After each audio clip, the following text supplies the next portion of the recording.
If you don't mind, I'm just going to record, but I'm just going to keep doing whatever I'm doing. I'm just kind of recording things for my blog. Okay.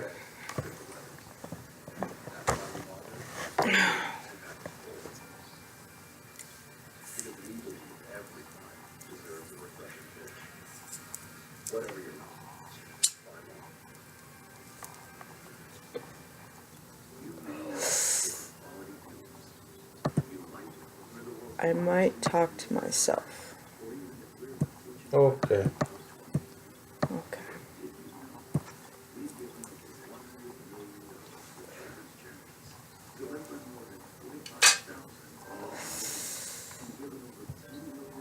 Let's see, we're going to surf the web. Give me a topic, babe.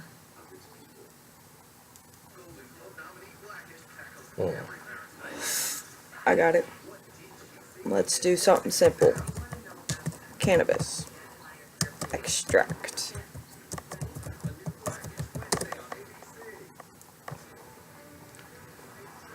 Let's look up.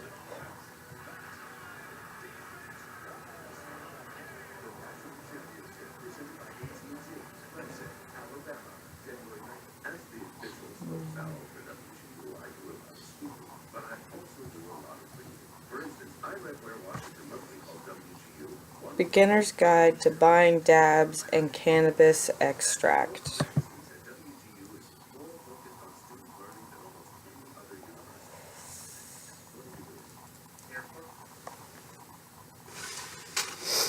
Holy shit, man. What you do? My ashtray is too far away. Oh. Holy shit, man. Holy shit.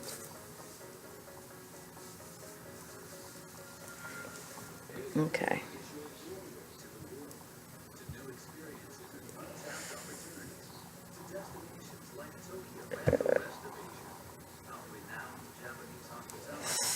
Alright, this is on leafly.com. The Beginner's Guide to Buying Dabs and Cannabis Extract by Bailey Rahn, R-A-H-N. I went to the Google search engine and typed in cannabis extract, which is something that we have talked about doing. Okay. What is that? What is that, Isaac? What exactly is cannabis extract? Is that just a stronger part or something? It is. I'm reading the article. Hold on.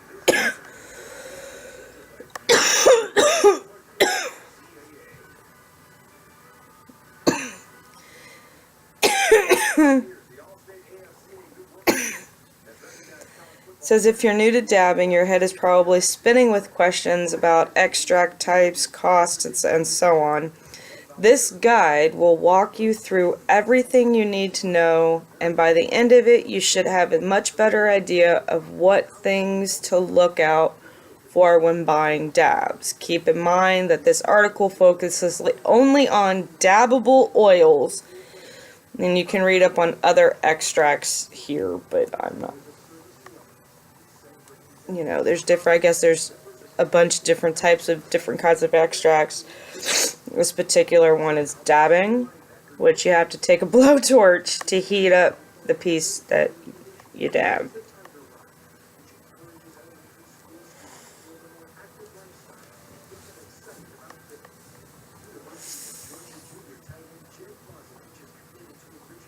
Glossary of dabbing terms.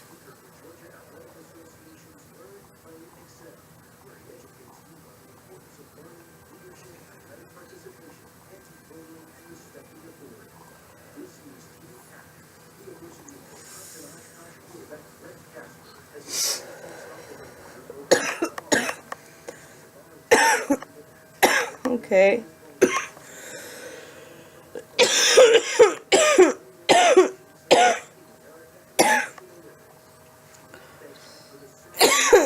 It says here there's a list of jargon that may look long, but don't worry, a lot of these are just different names for the same thing. Wow. These are different. It's like straight up, you know, I guess different names for different kinds of weed. Maybe there's different kinds of things for dabbing. Something like that shit. For instance, we have butter, Budder,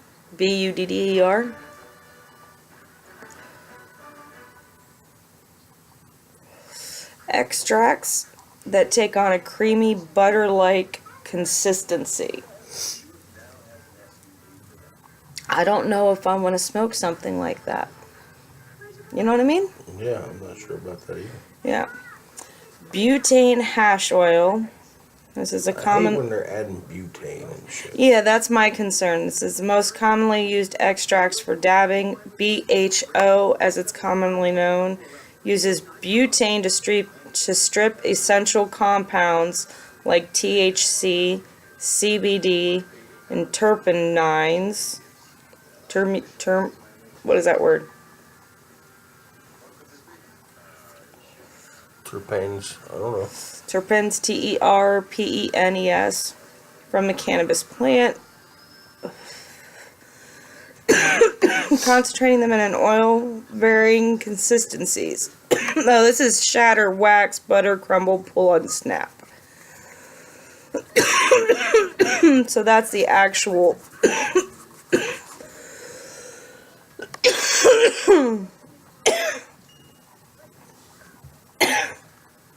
concentrate.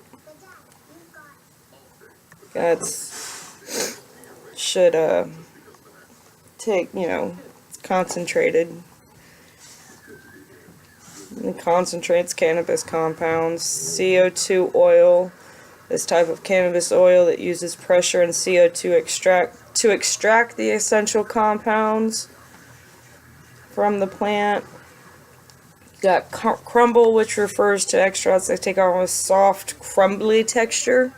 Okay. Dabbing. Dab or dabbing refers to the method of flash vaporization, in which oils are applied to a hot surface and inhaled. Dabs can refer to an exact use for dabbing. Okay.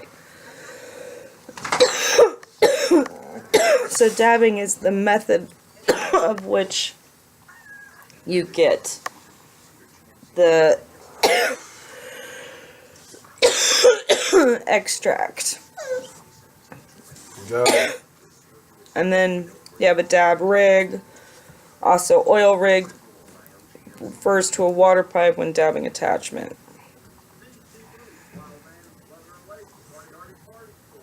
Honeycomb. Yeah. Come on in, pilgrims. Chris. You trying to guilt trip me, bro? I heard that little voicemail.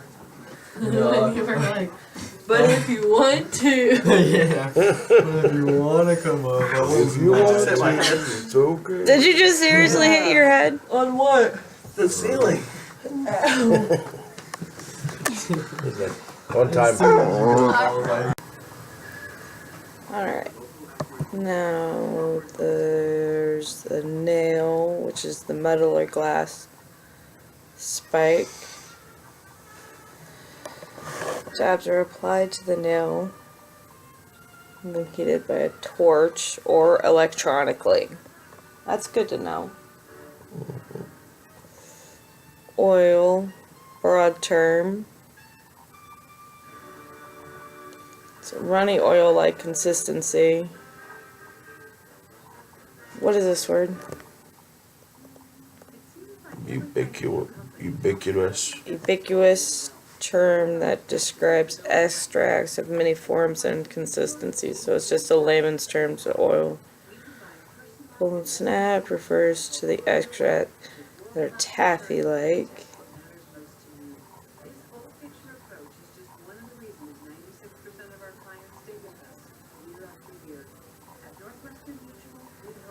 Okay. Rosin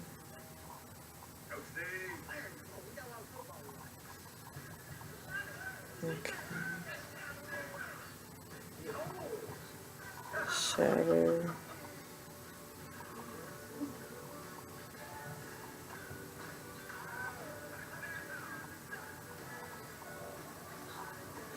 Solvent. A solvent refers to the chemical compounds, for example, butane, alcohol, propane, etc., that strip cannabinoids and terpenes from plants. Some concentrates, for example, rosin and ice hash, can be produced through heat, pressure, and water. These are called solventless extracts.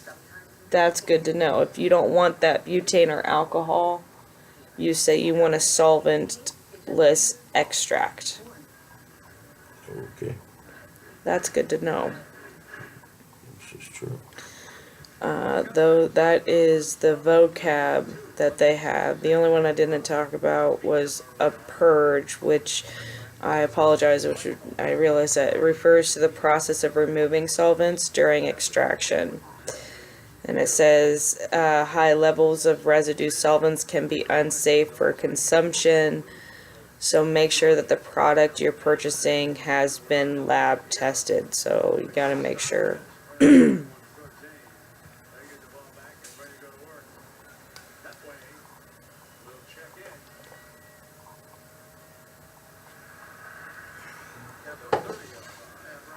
Let's see. Here's some dabbing questions.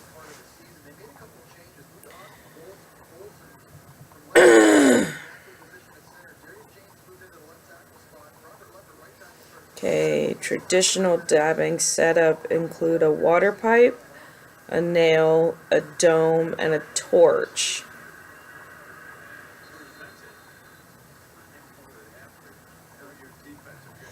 Now, all of a sudden, regular weed has been known as flower, which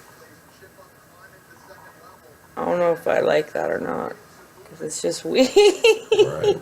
But if that's what I have to call it to get it, that's good. Right. It says, how does the price of extract compare to the price of flour? You wanted to know this. A gram of flour costs a lot less than a gram of oil. But keep in mind the differences in potency. While bud tends to test between 10 to 25 THC, which I have actually had 28 before, a concentrate can reach 50 to 90%. Huh. The initial investment will be steeper, but keep in mind that a little bit goes a long way with dabs. Concentrates can be more cost efficient than flour, but it depends on the product potency and price ratio. So that's good to know. Oh yeah. Good deal.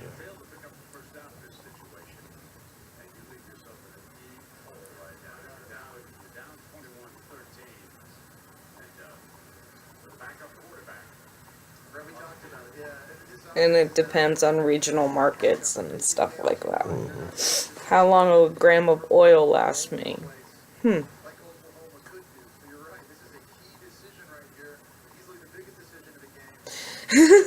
This is another question that has the answer with, it depends. Really on how much you want to smoke and how blitzed you want to get out of your fucking mind. A high tolerance consumer. Listen. Much a day or two. Right. And this is what it says. It says a half a gram of oil can tie the occasional dabber over a couple weeks, whereas a heavy, high-tolerance consumer might blow through as much as in a day or two. Depending on the size and potency of the oil, a half gram can typically provide up to 20 dabs. It's not bad. No. Especially if you say, okay, I'm only going to do one dab a day because they are so high potency. And you go, okay, I'm going to do one dab a day. That you know, half a gram, that's 20 days. You get a full gram, you got a month worth of concentrate. And you do that depending on what you have, whether it's going to make you tired or Then you gotta make you, test the process. yeah. Next question, pure. How do you determine an extract's purity and potency? This is actually kind of cool. I love this particular website. This is actually pretty cool. Helpful. Uh-huh. Um, It's your TV. Take it with you. Watch all your live direct TV channels on AT&T data free. Lab testing. It says the most important thing to determine oil quality is lab testing. There is no other surefire way of measuring residues, solvents, contaminants, or cannabinoid content. So there's no way to say for sure that that is what it really is. Is that what that's saying? I guess. That's concerning. It's determined by multiple factors, many of which cannot be determined by the eye. Light, gold color oil is often a mark of quality. Okay, so if it's light, gold colored, then it tends to be better quality. But contrary to popular misconception, texture and consistency don't signify purity or potency. So I think you have to really go by maybe the color for the potency. That's That sounds right. But colors shouldn't usually have that much to do with things. yeah.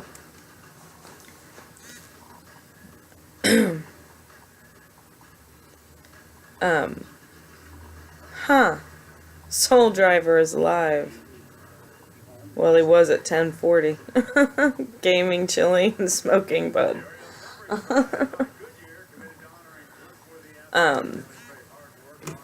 You want to smoke a bowl? I want to smoke a bowl. If you have 1 second, let me finish this term, please. Well, fine.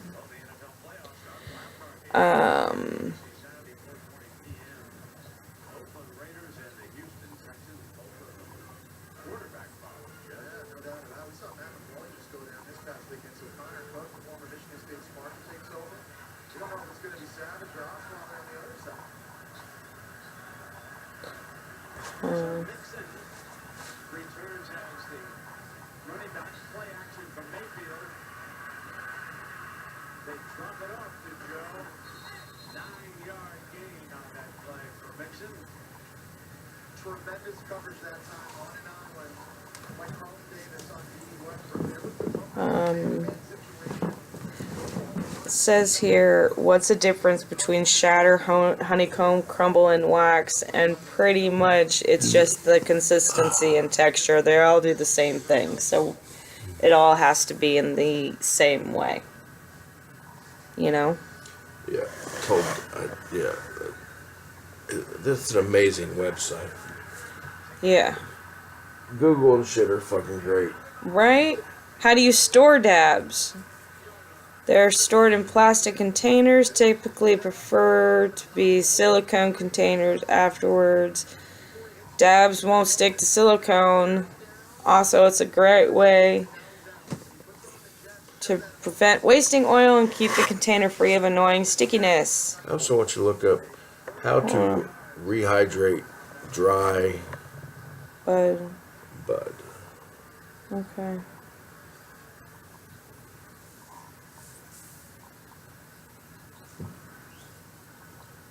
Going to have a 100-yard game here. You know, Jeff, apparently some people were very upset when I wished this young man well at the next It says what oils do you want to dab? They say you need to really go see a bud tender Hang on 1 second. if to make sure it's safe. he got a second chance.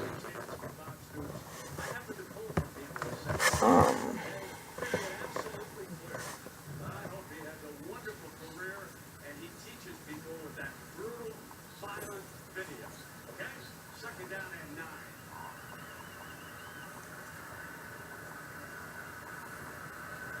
Steve checks in as a running back.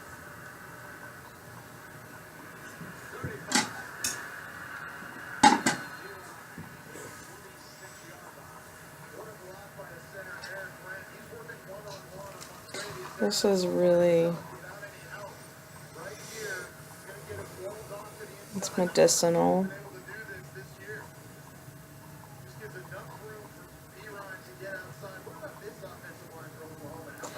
Wow. This is a really good website. I'm going to go back to the beginning so I can tell you exactly what it is. It's Leafly, Leafly, Cannabis 101, Beginner's Guide to Buying Dabs and Cannabis Extracts by Bailey Rahn, R-A-H-N. Pretty good. I actually really enjoyed it. And very, very good article. And I am going to pin it. And I'm going to tweet it. And I will definitely follow you. And I don't know what that is, so. But that is really cool. I like that. That's a really cool article. Oh, yeah. So, that's what we're doing on dabs. Alright. Peace out.